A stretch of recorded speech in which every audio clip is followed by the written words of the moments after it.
अस्सलाम वालेकुम जी।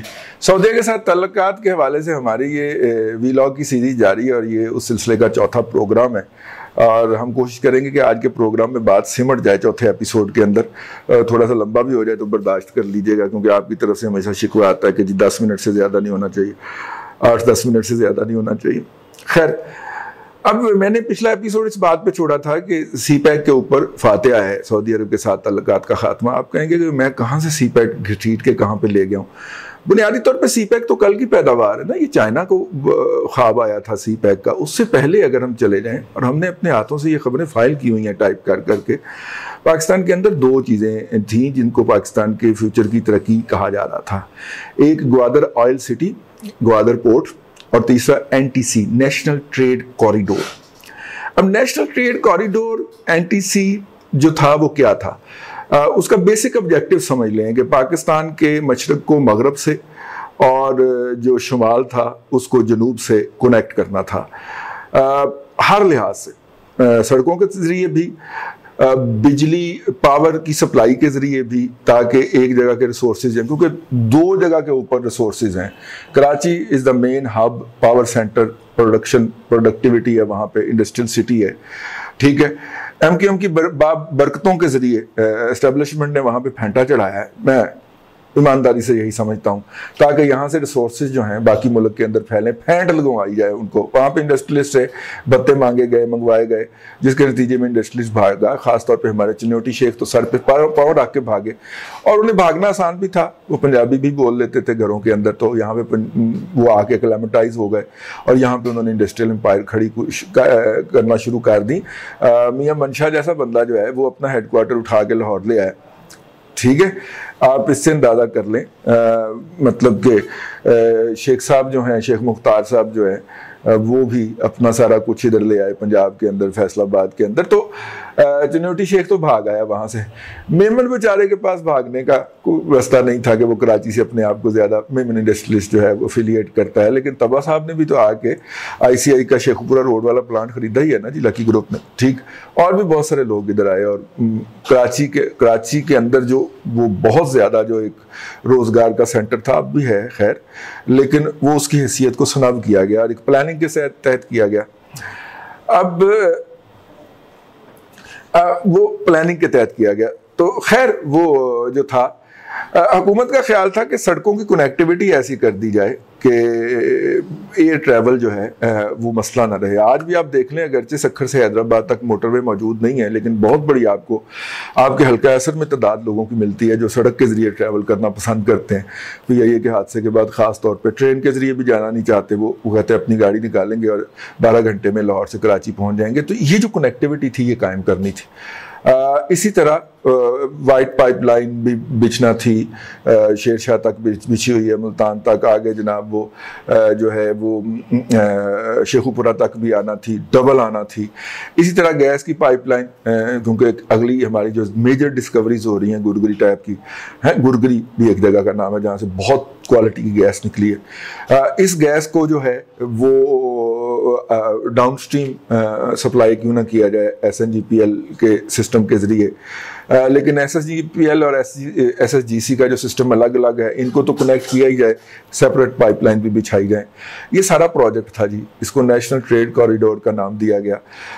National trade corridor के प्रोजेक्ट्स तो थे जब हम लेके गए आलमी अदारों के पास, उसमें IMF है, वर्ल्ड बैंक है, तो उन्होंने मतलब इसकी सबसे बड़ी मिसाल ये है ना कि तोरखम के ऊपर, चमन के ऊपर और वागा के ऊपर जो सारे इंतजामात हैं उसकी फंडिंग एशियाई तरक्याती बैंक कर रहा है, ठीक है। तो वो फंडिंग दे रहे थे। अब जब हमने इसके मुख्तलिफ दीगर प्रोजेक्ट्स जो थे वो लेके गए मुख्तलिफ कसीरुल कौमी इदारों के पास और मुख्तलिफ फंडिंग एजेंसीज के पास, तो हमारा एक जस्टिफिकेशन ये है कि वहाँ पे चूँकि इंडियंस लॉबी जो थी वो बुरी तरह काबज़ हो चुकी हुई थी, तो उन्होंने हमारे प्रोजेक्ट रिजेक्ट करना शुरू कर दी। अब हमारी कनेक्टिविटी बहुत ज़रूरी थी, कनेक्टिविटी हमें करना थी कौम के अंदर, मुल्क के अंदर, ताकि एक नेशनलिज्म को प्रमोट किया जा सके, ये बहुत ज़रूरी था। हमने जो था उसके लिए फ़ंडिंग लेने की कोशिश की, नहीं मिली हमें। अच्छा, अब जितने ये प्रोजेक्ट डिले हो रहे थे, इसके अंदर डैम्स भी आ जाते हैं, उतना ही हमारी जीडीपी जो है उसका साइज नीचे जाता जा रहा था। तो जो उसके बाद चाइना बहादुर की एंट्री हो गई। चाइना ने कहा पैन की गल है, असि कहा यार देखो हमने इतने काम करने हैं, ग्वादर बनाना है, ग्वादर के साथ ऑयल सिटी बनाना है। ग्वादर के साथ जो ऑयल सिटी था वो कंसेप्ट क्या था? ग्वादर के साथ ऑयल सिटी का कंसेप्ट ये था कि ये बहरा हुर्मुज़ जो है या खलीज फारस जो है या खलीज अरब जो है, इसके यहाँ से दुनिया का बहुत बड़ी मिकदार के अंदर तेल जो है वो गुजरता है। ठीक है, वो इराक से आए, वो ईरान से आए, वो अरब की रियासतों से आए, जहाँ से भी आए वो आगे को जाता है, कुवैत से आए, बहरीन से आए, ठीक है, और वो दुनिया में बिकने के लिए जाता है। दुनिया जो उसको घर ले जाके और वहाँ पे पता नहीं किसके क्या मरूजी हालात है, वहाँ पे रिफाइनरियाँ लगी हुई हैं, तो यहाँ पे हम ऑयल सिटी बनाएंगे। ऑयल सिटी के अंदर 5, 7, 8, 9, 10 जितनी भी रिफाइनरियाँ कोई भी मुल्क लगाना चाहे लगाए, उसके लिए वर्क फोर्स हम प्रोवाइड करेंगे इधर से, और वो यहाँ से अपना तेल वॉश करवा लें और वॉश करवा के आगे ले जाएं, तो क्या हर्ज है? हमें रोज़गार मिल जाएगा, हमें भी तेल की जो छोटी मोटी ज़रूरत होगी वो यहाँ से पूरी हो जाया करेगी, वो सप्लाई का डिमांड के जहाज़ आ रहा है, जहाज़ जा रहा है, वो भी मतलब ख़त्म हो जाएगा। ये हमारा ओरिजिनल प्लान था। तो चाइना बहादुर ने कहा कि जनाब भाई गए थोड़े हैं, असी कर लेंगे यार, एडी केड़ी गल, कोई एशियाई तरक्याती बैंक आपको नहीं देता तो एशियाई इंफ्रास्ट्रक्चर इन्वेस्टमेंट बैंक साडा है, एलो ले लो, जितने मर्जी पैसे ले लो और जितनी मर्जी इंटरेस्ट रेट पे ले लो, ठीक है, वो भी 0.5 या 0.25 के ऊपर ही देते हैं। ठीक है, डेवलपमेंट के जो लोन होते हैं मैक्सिमम 1.5% पे होते हैं, बड़े ही हम अगर महंगे कर्जे उठाएं तो। इन्होंने कहा कि जनाब उनसे भी कम रेट ऑफ इंटरेस्ट पे आप हमसे ले लें।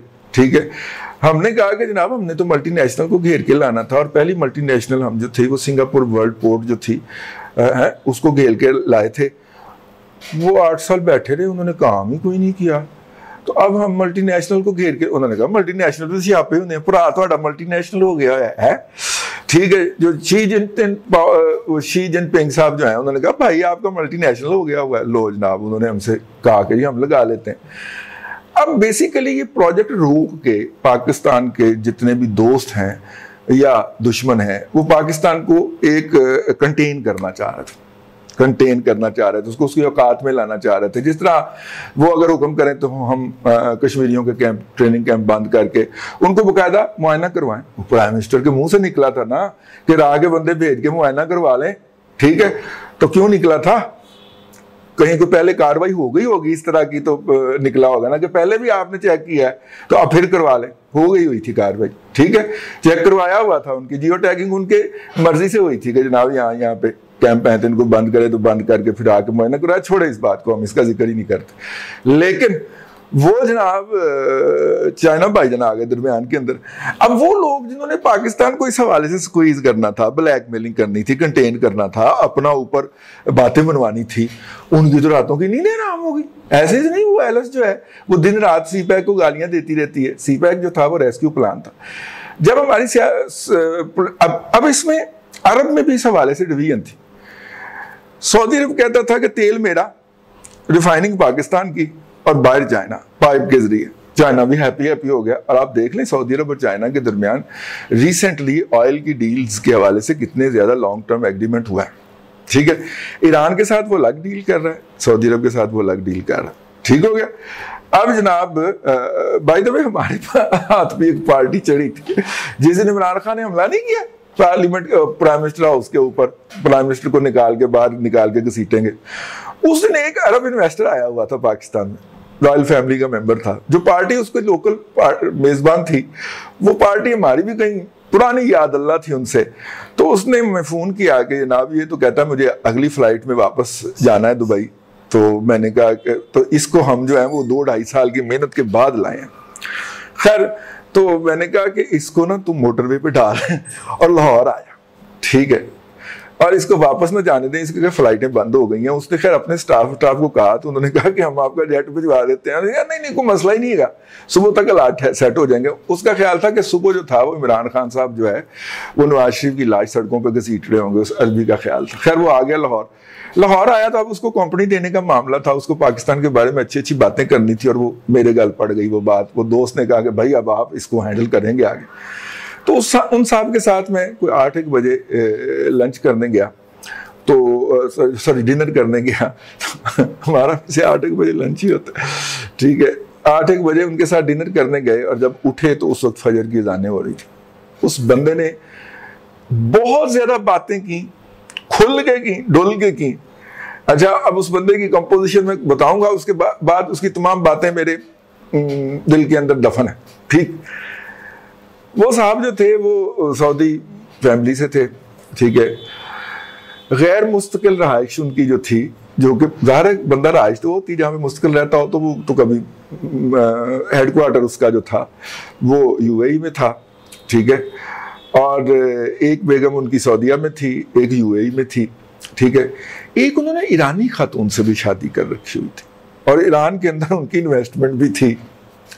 मजा है, ईरान के अंदर उनकी इन्वेस्टमेंट भी थी और ईरान के अंदर जो था वो चाह ये रहे थे कि ईरान का तेल और उनकी इन्वेस्टमेंट से वहाँ पे पावर प्लांट, और उस पावर प्लांट के जरिए पाकिस्तान को बिजली फराहम की जाए, जितने मेगावाट मुसलसल मर्जी ले लें।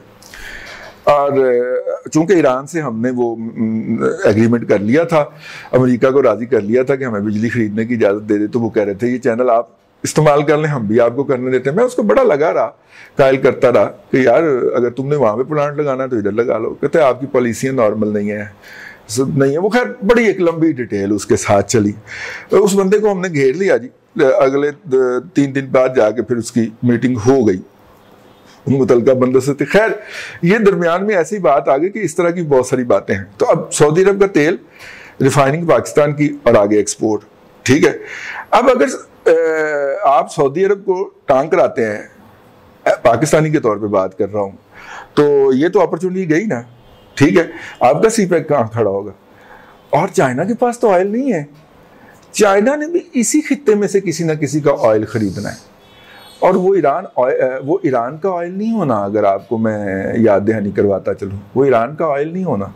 चलिए वो किसका ऑयल होना है? ईरान के अंदर तो उसने रिफाइनिंग के अंदर इन्वेस्टमेंट कमिट किया है ना, $40 अरब की। उसकी रिफाइनरी को अपग्रेड करना है उसने। तो अगर उसने रिफाइनरी को अपग्रेड करना है तो उसने वहां से ऑयल लेके जाना है, वो भले अफगानिस्तान के रास्ते ले जाए या बलोचिस्तान और केपीके के रास्ते पाइपलाइन के जरिए लेके जाए। तो फिर ऑयल किसका होना है? ऑयल जो है वो होना है सऊदी अरब का, ठीक है। ये ओरिजिनल प्रोजेक्ट है, लिखा हुआ है। पाकिस्तान, सऊदी अरब और जो है सीपैक के अंदर अगर आपको याद हो तो अरबी भी बड़े, सऊदीज भी बड़े एक्टिव थे। सीपैक के ऊपर इतराज है सिर्फ यूएई वालों को कि उनकी मोनोपोली खत्म होती है, क्योंकि इस वक्त कमोबेश इस तरह की सौदाबारी वो भी के लिए प्लेटफॉर्म वो भी प्रोवाइड कर रहे हैं। तो वो उस पे यूएई वाले, अब तो वैसे सऊदीज और यूएई आपस में लड़ी पड़े हैं ना, अलग अलग ही हो गए ना चुपके से। यमन से फौजें यूएई ने आज से कुछ 6 माह पहले वापस बुला ली थी, ठीक है। और जो अपने रिसोर्सेज थे वो खलीफा हफ्तर के हाथ में लीबिया के अंदर झोंक दिए थे और पकड़ा भी है वहाँ पे। और दुबई ने आके, यूएई में से दुबई ने उठ के कर लिया है एग्रीमेंट उसके साथ, ईरान के साथ, क्योंकि $20 बिलियन का सालाना बिजनेस उसको ईरान देता था। और अब वो अबू धाबी के कहने के ऊपर $20 बिलियन से हाथ धो ले। तो जब इनसे कहे कि मुझे कंपनसेट करो तो ये आगे से यल्ला यल्ला कर दे शुरू। तो दुबई ने भूखा तो नहीं ना मरना, ठीक है। दुबई को भी तो चाहिए ना, दुबई चलाने के लिए भी तो पैसे चाहिए ना यार। तो खैर उन्होंने अपने ईरान के साथ तल्लुकात बहाल कर लिए हैं। अबू धाबी जो है और बाकी लोग जो हैं वो पीछे रह गए हैं। तो दुबई ने भाग के कहा कि जी मुझे तो सर्वाइवल की जंग लड़नी है। तो सर्वाइवल की जंग के अंदर जो है वो अब MBS जो है वो अकेला रह गया। अकेले बंदे को जाके घेरू पाना जो होता है वो ज्यादा आसान होता है, बजाय इसके कि बंदा अपने पूरे अहबाब। अब MBS अकेला था और इस अकेले बंदे को घेरू डालना जो था वो ज्यादा आसान था, ठीक हो गया। यूएई जो है वो भी उसको सीसी को तोड़ गया है मिस्र वाले को, जो कि सऊदीया को कहता था कि जनाब मेरी तमाम राफेल और मेरे तमाम मिराज और मेरे तमाम F-16 हाजिर हैं तुम्हारी हिफाजत के लिए। वो भी उनके साथ है। तो इसमें MBS और सऊदीया जो था इस पॉलिटिक्स के अंदर, इस ग्रुपिंग के अंदर अकेला था। अगर हमारे अंदर यहाँ पे गाय का गोबर ना भरा होता तो अल्लाह तबारक व तआला ने अकल रखी होती तो that was the best time कि हम जाके MBS को कहते यार उदास क्यों बैठा हुआ है, हम जिगर तेरे यार दोस्त हैं ना, तू है, उसका दौरा शरा करवाते और उसकी ड्राइवरी भी कर लेते। हमने वो भी नहीं किया। हम बैठे रहे तुर्रम खान बन के, अब अकेला रह गया ना, अब आएगा नाक रगड़ते हुए। तो यार वो इतना भी नहीं अकेला रह गया या इतना भी नहीं रह रू गया कि वो आपके सामने आके नाक रगड़ेगा कुरैशी साहब। लिहाजा एक और करना पड़ना जी एपिसोड, ठीक है। बाकी की डिबेट को हम कंक्लूड करेंगे जी अपने एपिसोड के अंदर। आज के लिए इतना ही। अल्लाह आपको आसानियां अता करे और आसानियां खल्क़े खुदा में तकसीम करने की तौफीक अता करे।